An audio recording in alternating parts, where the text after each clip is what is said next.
और अब बात महाकुंभ को लेकर के। दरअसल महाकुंभ में आस्था की डुबकी लगाएंगे सीएम योगी आदित्यनाथ और पूरे मंत्रिमंडल के साथ में प्रयागराज जाएंगे सीएम। त्रिवेणी संकुल में योगी कैबिनेट की बैठक भी होगी। बैठक के बाद से त्रिवेणी संगम में डुबकी लगाएंगे मंत्री।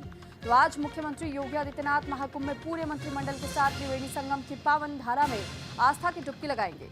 श्रद्धालुओं को असुविधा से बचाने के लिए बैठक की जगह को बदला गया है और पहले योगी की मीटिंग मेला प्राधिकरण में ही होने वाली थी, लेकिन अब अरैल के त्रिवेणी संकुल में बैठक होगी।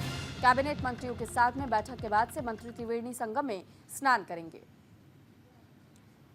तो योगी आदित्यनाथ एक बार फिर से प्रयागराज पहुंचने वाले हैं और अपने तमाम मंत्रिमंडल के साथ में, क्योंकि बताया जा रहा है कि प्रयागराज अब त्रिवेणी संगम में जहां डुबकी लगाएंगे वहीं उनके साथ में उनका पूरा मंत्रिमंडल भी होगा। और इसके साथ साथ में महाकुंभ को लेकर ही जिस तरह तैयारियां की गई हैं, ऐसे में अब तक ये व्यवस्थाएं क्या पूर्ण रूप से हर किसी के लिए सही साबित हो रही है, सब कुछ ठीक है? ऐसे में लगातार निगरानी मुख्यमंत्री खुद भी बनाए हुए हैं, जांच लगातार कर रहे हैं, निर्देश भी दिए जा रहे हैं। अगर कुव्यवस्थाएं हैं उन कुव्यवस्थाओं को व्यवस्था में तब्दील करने के लिए, और ऐसे में तमाम जो दिशा निर्देश है उनका पालन अधिकारियों की ओर से भी किया जा रहा है। और इसी के तहत में हम देख रहे हैं कि महाकुंभ को लेकर के अभी भी डटे हुए हैं मुख्यमंत्री योगी आदित्यनाथ, ताकि किसी भी व्यक्ति को जो खासतौर पर प्रयागराज महाकुंभ में त्रिवेणी संगम में स्नान करने जा रहा है, ऐसे में उन्हें किसी प्रकार से किसी मुश्किल का सामना न करना पड़े, इन व्यवस्थाओं को लेकर के खुद तैयारियों पर नजर बनाए हुए हैं और लगातार बैठकें भी जारी हैं। तो एक बार फिर संकुल में ये बैठक होनी है।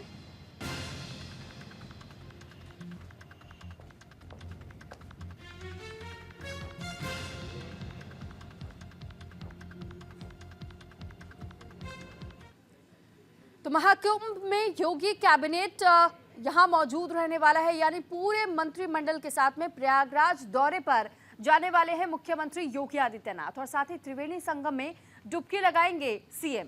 तो दोपहर 12 बजे का समय बताया जा रहा है जब त्रिवेणी संकुल में ये बैठक का आयोजन होगा और फिर प्रयागराज पहुंचेंगे योगी आदित्यनाथ। तो फिलहाल देखिए, योगी सरकार के सभी जो 54 मंत्री हैं वो तमाम 54 मंत्री इस बैठक का हिस्सा होंगे और साथ योगी आदित्यनाथ के आस्था की डुबकी लगाने के लिए मां गंगा यानी कि उनके गोद में भी जाएंगे। और साथ ही योजनाओं को लेकर भी इस बैठक में दरअसल चर्चाएं होनी है, क्योंकि इस बैठक के जरिए कई ऐसी योजनाएं हैं जिनको लेकर के चर्चा भी होगी कि आगे और क्या कुछ योजनाएं लागू की जा सकती है, प्रस्ताव को मंजूरी भी मिल सकती है। कैबिनेट की बैठक के बाद से महाकुंभ में स्नान करेंगे तमाम मंत्री। अरैल वीआईपी घाट से मोटर बोट से संगम जाएंगे सीएम योगी आदित्यनाथ समेत सभी 54 मंत्री और विधिवत पूजन समेत संगम तट पर ही जेटी के जरिए आस्था की डुबकी लगाएंगे। 2019 कुंभ में भी योगी के मंत्रियों ने इसी तरह स्नान किया था और एक बार फिर से उसी रूपरेखा को आप एक बार फिर देख पाएंगे। तो महाकुंभ की भव्य और दिव्य तस्वीर लगातार आप देख ही रहे हैं, लेकिन इस बीच ये भी जानकारी हम आपको दे दें कि अलग अलग राज्य के मुख्यमंत्री भी अब तक शामिल हो चुके हैं गंगा स्नान के लिए। और इसके अलावा हमने ये भी देखा कि कैसे तमाम नेतागण भी यहाँ पहुंचे हैं और अब मुख्यमंत्री योगी आदित्यनाथ खुद। और इस पर ज्यादा जानकारी के साथ अखिलेश सिंह हमारे साथ संवाददाता जुड़ चुके हैं। अखिलेश, सबसे पहले आपसे समझना चाहेंगे कि कब का ये कार्यक्रम योगी आदित्यनाथ का बताया जा रहा है जब वो अपने तमाम मंत्रिमंडल के साथ प्रयागराज का रुख करेंगे? जी, लगभग आज दोपहर 12:30 बजे के आसपास जो है अरैल क्षेत्र में जो त्रिवेणी संकुल है वहां पर जो है कैबिनेट की बैठक होगी और लगभग इसमें पूरे 54 मंत्री जो यहाँ पर प्रतिभाग करेंगे और यहाँ पर जो है कैबिनेट बैठक में कुछ अहम प्रस्ताव पास हो सकते हैं। तो इसको लेकर के जो बैठक है 2019 जो कुंभ हुआ था उसमें भी जो है योगी कैबिनेट की बैठक हुई थी, तो उसी क्रम में इस बार भी 2025 का महाकुंभ में इस बार भी योगी कैबिनेट की बैठक हुई। कहा जा रहा है कि जो है कैबिनेट बैठक के बाद सभी 54 मंत्री मुख्यमंत्री योगी आदित्यनाथ के साथ जो है संगम में जाकर के वहां पर वो डुबकी लगाएंगे और डुबकी लगाने के बाद वहां पर वो पूजा अर्चन करेंगे।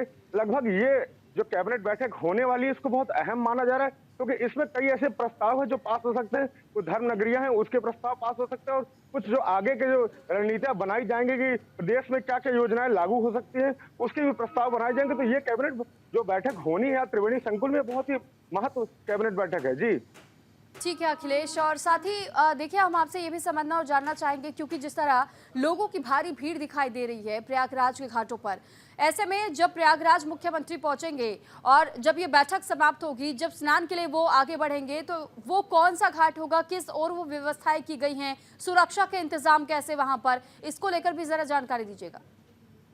जी बिल्कुल, बता दूं कि जिस तरह से जो है ये पहले ICCC कमांड सेंटर जो कि मेला परेड ग्राउंड में बसाया गया है, वहां पर होनी थी बैठक, पर लगभग जो श्रद्धालु संगम क्षेत्र में आ रहे हैं तो उनकी भीड़ को देखते हुए ये जो VIP मूवमेंट है इसको बदला गया, ये अरेल क्षेत्र में इसको शिफ्ट किया गया, क्योंकि जो मेले में जो भीड़ आ रही है वहां पर अगर VIP मूवमेंट होता है तो भीड़ की डिस्टर्बेंस बहुत ज्यादा होती है। तो इस बार जो अरेल में रखा गया, तो अरेल से जो है VIP जेटी के थ्रू ये लोग जो संगम में जाएंगे, संगम में जाकर के वहां पे डुबकी लगाएंगे, फिर वहीं पूजा अर्चन करने के बाद फिर VIP जेटी से अरेल क्षेत्र में आएंगे, ताकि जो श्रद्धालु हैं उनको कोई भी दिक्कतों का सामना ना करना पड़े, सड़क का मार्ग बहुत कम इस्तेमाल हो, इसीलिए जो है जल का मार्ग इस्तेमाल किया जा रहा है। जो भी पूरी कैबिनेट आएगी उनको जल के माध्यम से जाकर के वहां पर संगम में स्नान कराया जाएगा, फिर वहां से फिर त्रिवेणी संकुल जो जहां पर अरेल क्षेत्र में स्थित है वहां पर फिर वापस आएंगे, फिर वहीं से सभी मंत्री अपने अपने गंतव्य के लिए प्रस्थान कर जाएंगे। जी ठीक है अखिलेश, और साथ ही क्योंकि बैठक का भी जिक्र आपने किया है, तो बैठक से जुड़ी हुई भी कुछ चीज़ें मैं आपसे समझना और जानना चाहूंगी। आपने कहा कि कुछ प्रस्ताव भी ऐसे हैं, और इसका जिक्र हमने भी अपने दर्शकों के समक्ष किया कि कुछ प्रस्ताव को लेकर भी चर्चाएं भी होंगी, कुछ प्रस्ताव पर मुहर भी लग सकती है। क्या इस प्रस्ताव को लेकर के अब तक कोई जानकारी सामने आई है, किस किस प्रकार के इसमें योजनाएं शामिल हो सकती है, कैसे वो प्रस्ताव होंगे? जी, जो कैबिनेट बैठक बताई जा रही है इसमें अभी कोई योजनाओं को कोई जानकारी अभी फिलहाल नहीं हो पा रही, पर कहा जा रहा है कि कुछ जो धर्म नगरियां, जैसे कि प्रयागराज को एक धर्म नगरी घोषित किया गया है, तो ऐसे ही बनारस के आसपास जो और भी शहर हैं उनको भी जो धर्म नगरियों में जोड़ा जा सकता है, ऐसी जो है बात बताई जा रही है। फिलहाल अभी कोई पुष्टि ऐसी नहीं हुई है कि क्या क्या प्रस्ताव पास होने वाले। फिलहाल जब ये बैठक खत्म हो जाएगी उसके बाद मुख्यमंत्री एक प्रेस कॉन्फ्रेंस करेंगे, उस प्रेस कॉन्फ्रेंस में पूरी जानकारी दी जाएगी कि क्या क्या प्रस्ताव पास हुए हैं इस बैठक में। तो ये जो है बहुत अहम जानकारी रहेगी कि दोपहर को 12 बजे के बाद जो कैबिनेट बैठक होगी, प्रेस कॉन्फ्रेंस में सारा खुलासा होगा कि क्या क्या वहां पर जो है प्रस्ताव पास किए गए हैं। जी बिल्कुल अखिलेश, क्योंकि ये हम कह सकते हैं कि सूत्रों के हवाले से जो जानकारी अब तक मिल रही है, इस पर मुहर लगती है नहीं लगती, बैठक का इंतजार करना होगा। लेकिन साथ ही अखिलेश ये भी समझना होगा कि जब उत्तर प्रदेश का जिक्र हम करते हैं, खासतौर पर जब महाकुंभ का जिक्र आता है, जो कि 12 वर्षों के बाद हुआ है, और इस बार का जो सहयोग बना है वो 144 वर्षों का सहयोग है। ऐसे में जो व्यवस्थाएं इस बार की गई थी, इस पर भी कई सवाल हमने देखे थे कि किस तरह विपक्षी दलों की ओर से निशाना साधा जा रहा था कि इससे पहले भी महाकुंभ का आयोजन होता था, लेकिन अभी भी कुव्यवस्थाएं नजर आ रही हैं। हम ये भी देख रहे हैं कि बार बार खुद मुख्यमंत्री निगरानी कर रहे हैं, चाहे हवाई सर्वेक्षण के जरिए हो, चाहे बैठकों के जरिए हो, चाहे वीडियो कॉलिंग के जरिए हो, तो तमाम उन अधिकारियों को निर्देश भी पहुंचाए जा रहे हैं। क्या अभी भी कुछ बदलाव संभव है उन व्यवस्थाओं को लेकर, कुछ ऐसी शिकायतें जिन पर सोच विचार किया जाएगा? जी बिल्कुल, 2019 में जो कुंभ हुआ था उसमें जो है मुख्यमंत्री योगी आदित्यनाथ के नेतृत्व में वो पहला कुंभ था, तो उस समय जो व्यवस्थाएं थी वो बहुत अच्छी थी। और अगर 2025 की बात की जाए तो इस बार बहुत बदलाव हुए। इस बार कई पक्के घाट बनाए गए, 4 पक्के घाट इस बार जो है महाकुंभ मेला क्षेत्र में बनाए गए थे। उसके बाद कुछ अस्थायी घाट बनाए गए थे। और अगर सुरक्षा की बात की जाए तो सुरक्षा व्यवस्था में भी इस बार बहुत ज्यादा ही चाक चौबंद की गई थी। बताया जा रही है लगभग 50,000 उत्तर प्रदेश के पुलिस कर्मी लगाए गए, और जो सेंट्रल फोर्सेस है उसमें BSF है, ITBP है, CRPF है, NSG कमांडोस है, जो पहली बार इस बार महाकुंभ में आकर के अपनी सेवा दे रहे हैं। और इस बार स्पॉट है जो कि ATS कहा जाता है, ATS UP, वो भी है। तो जो सुरक्षा व्यवस्था इस बार और चाक चौबंद की गई।